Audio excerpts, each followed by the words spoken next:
Hey everybody, it's Ben here, and I'm hiding behind these two big boxes because I just got the vehicle-to-home inverter from Elejoy. And before I do any testing, I just want to show you what came with it. This isn't necessarily the packaging that you would get. This is pre-production, and I think this got repackaged. But let's see what's inside here. So I'm going to start with the bigger box because we know that's going to be the inverter. Hey, there it is. It is a bit hefty, but it is smaller and lighter than other solar inverters that I have used. Definitely some nice heavy-duty foam here. For packaging, can't say it's not well packaged in there. Pretty tight fit. Got to give it a little wiggle here to get it out. But yeah, no worry about damage during shipping with this thing.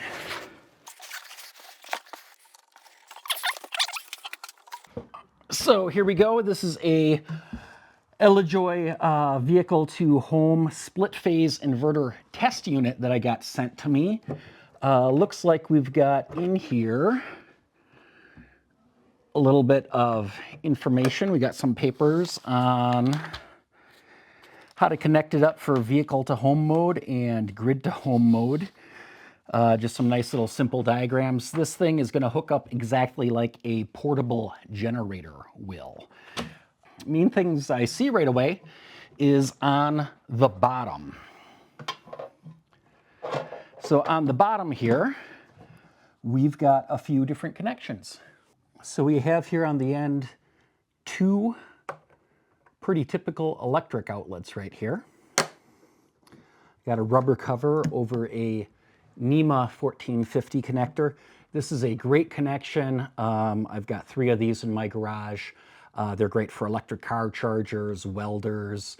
It provides both 240 volts and 120 volts in any combination because of the 4 connectors there. This is usually a 50 amp maximum outlet, so we're well within the power this outlet can provide. Next to it right here, frankly, I'm not quite sure what this is. I think that may have been some sort of a test port, something like that. And over here, we've got a 4-pin outlet, and it's threaded so that a cable can go on there and lock in place. These are obviously outputs, so this has got to be the input right here. Let's take a look under the cover.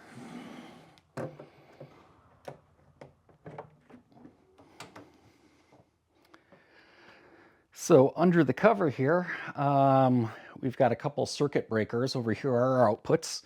So that's our output breaker. Over here is our input breaker. Looks like we have a small battery right here. And the reason why, typically that's called like a black start battery. If you're having any kind of a generator or battery type unit that is used in a blackout, you need some way to power everything up, at least just the logic circuitry to power up communications and that sort of thing. So that's what that would be for. Got a display up here and a power button, but it's not hooked up to anything, so I'm not really expecting anything to happen other than we did get a little screen that just powered on, but without this connected to a car, that's really not going to do anything. But good to know our battery's working and it does power up right away. We have a little diagram of a house, a car, and kind of a couple of voltmeters, all reading 0 volts right now. Now, if we look up at the top, I see we've got some pretty nice venting for doing the air cooling. Of course, that faces down only. And also on the door, it looks like it's got some pretty nice weather stripping. So it looks like this whole unit, you should be able to mount it outside without any issues with the weather.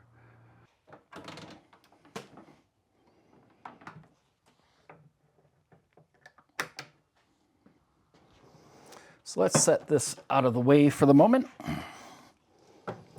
and take a look at what is in the other box.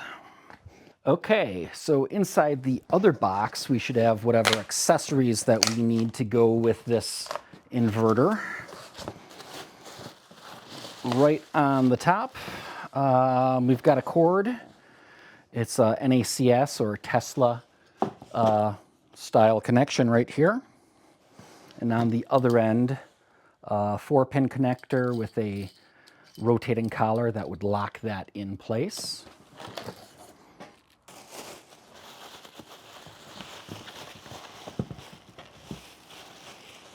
We've got what looks like a generator cord. The one side is that NEMA 1450, so that would go into the inverter. And the other end is a type of a twist lock connector.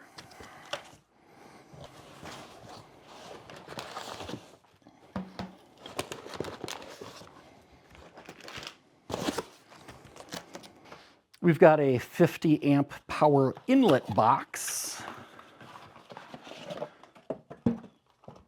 50 amp weatherproof. This is what you would see as a very common sort of a thing in terms of you do a permanent installation with this and then just have a generator cord that would plug in there.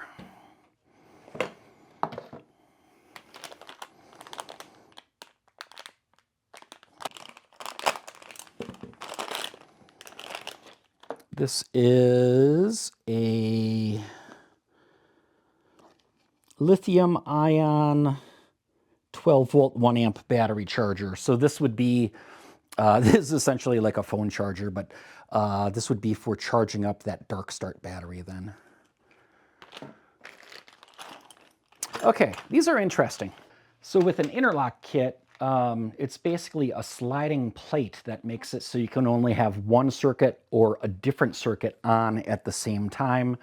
We have 2 different ones because different brands of circuit breaker panels, physically where the circuits are mounted is a little bit different. So it looks like between the 2 of these should have most common brands covered. And last, some mounting hardware. Oh, okay. So these would be for actually mounting the inverter to the wall, along with some hardware that looks like those are stainless steel too. That's nice. And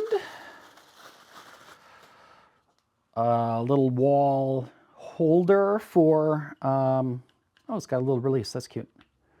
A little wall holder for the end of the Tesla pistol grip. Some instructions in there with that. And a hook. So that way you got a place for all your cables to go right there. So let's just move some of those other things out of the way for a minute so we can take a look back at these connections down here. I've got that Tesla cable.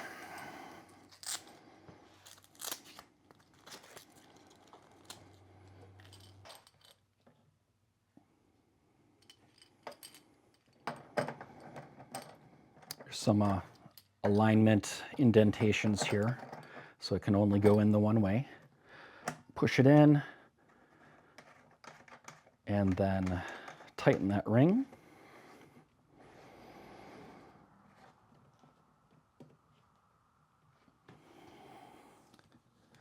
So now we've got that input cable is plugged in and ready to go. Now for our output here, one thing that's kind of cool is that, I mean, it's a standard electric outlet. It's not like it's just a, like a hole for some conduit, so you can only have the option to hardwire this. What's kind of cool about that is this is more or less like a portable generator. So I could just take this right now, just set it in the back of a car and, you know, not have to have any other wiring. I could just plug straight into here or the plain electric outlets here, which would be a great way to test it. But the design intent here is to use this generator cable and just plug the one end in here. It's got a nice grip, I like that. And also it faces the correct direction so that when this is mounted to a wall, the cable comes out of the way. And then the other end, that's the connection that's going to fit that generator input. So that I'll just plug in there and twist. You see it has that mechanism for twisting. And then just tighten down with this ring and it would be all hooked up. Of course, that generator input box, that's what would be permanently installed to your house, on your garage wall, exterior of your house, someplace like that. So I'm excited to get to try this unit out. I'm going to be doing a few different things with it. I'm going to install it in my garage. I'm going to take my garage off-grid with it. I'm going to install it on my house, which also feeds my garage, and have this power everything I own. I'm also going to see how many friends I have with electric vehicles where I can try this on a few different models, because I'm told that this works on the kind of 2019 and a half Teslas and later, but also on some CCS vehicles. So I got to find out what vehicles those will be. Essentially, this is a 7,000 watt split phase unit. It'll peak at 8,000 watts. And that's really quite a bit of power. I mean, this will be able to run my whole house no problem. And with an electric car, nice big beefy battery, in an extended blackout, you should be able to run your home for quite a few days just straight off your electric car. So if you have any questions about this unit, please let me know in the comments. That way I will know what you want to know about this, and I can make sure to run the proper tests on it. There is a Kickstarter running for this right now as I record this, so I'll have a link in the video description to that so you can check that out as well. And until next time, stay charged up.